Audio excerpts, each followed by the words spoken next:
করতে তো পারবে না, এটা ভাগ করার সিস্টেম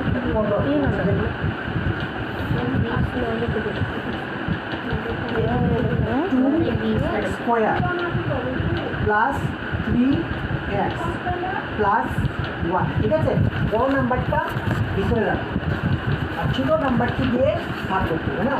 ঠিক আছে, এখানে ছোটোটা x প্লাস 2 আসতো। x প্লাস 2কে 2 দিয়ে এটিকে ভাগ করতে গেলে যেমন এমন দুটি নাম্বার পূরণ করতে হবে x দিয়ে, এমন দুটি নাম্বার পূরণ করতে হবে একটি নাম্বার, যেমন 2x স্কোয়ার। তবে 2x স্কোয়ার পেতে গেলে কী করতে হবে, xকে আরেকটা যদি x দেয় তাহলে x স্কোয়ার হয়ে যাচ্ছে, আর তার সাথে 2 রয়েছে, তার মানে এখানে 2x দিলেও হয়। 2x এ পূরণ করলে 2x স্কোয়ার পাওয়া যাবে। এখানে পাওয়া গেছে তো দেখে নিন। তারপরে পাশে যে নাম্বারটা রয়েছে এই নাম্বার দিয়ে আরেকবার ওকেও করতে হবে বাধ্যটি। এভাবে করে নাও, 2 2 4 4x, ঠিক আছে। আর এখানে প্রথম স্টেপ কমপ্লিট হলো। নেক্সট স্টেপে বিয়োগ করতে হবে না, নিচের সাইন সবসময় কী হয়, বদলে যায়, তাই না। বদলে যাওয়ার পরে দেখো কী হয়েছে, 0। আর এটা কত, 4 থেকে 3 গেলে 4 থেকে 3 গেলে কত, 1x মানে 1x, তাই না।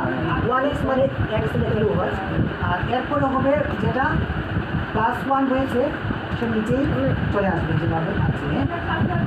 এবার এই নাম্বারটা না, এখন কী করা যায়, এখন x আছে না 1x, তার মানে এখানে আমি যদি x এ আর 1 এ পূরণ করি তাহলে কি 1x পাওয়া যাবে, পাওয়া যাবে তো। x এ আর এখানে বড় চিহ্নটা বুঝে রাখতে হবে, মাইনাস। এখন কী হবে, x এ আর একে পূরণ করলে কত হবে, x একে x মানে 1x, ঠিক আছে। আর 1 না লিখলে চলে। এরপরে 2 একে 2 প্লাসে মাইনাসে মাইনাস। এখন দেখো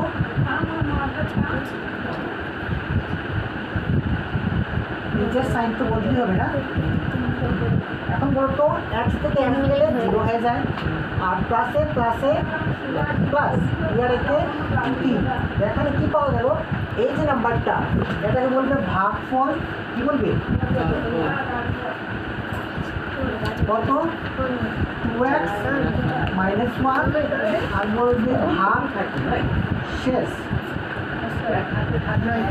ভাগ শেষ কত এখানে 3, এতটুকুই। 3 মিনিট হয়ে গেছে, ভাগ করতে পারবে তো।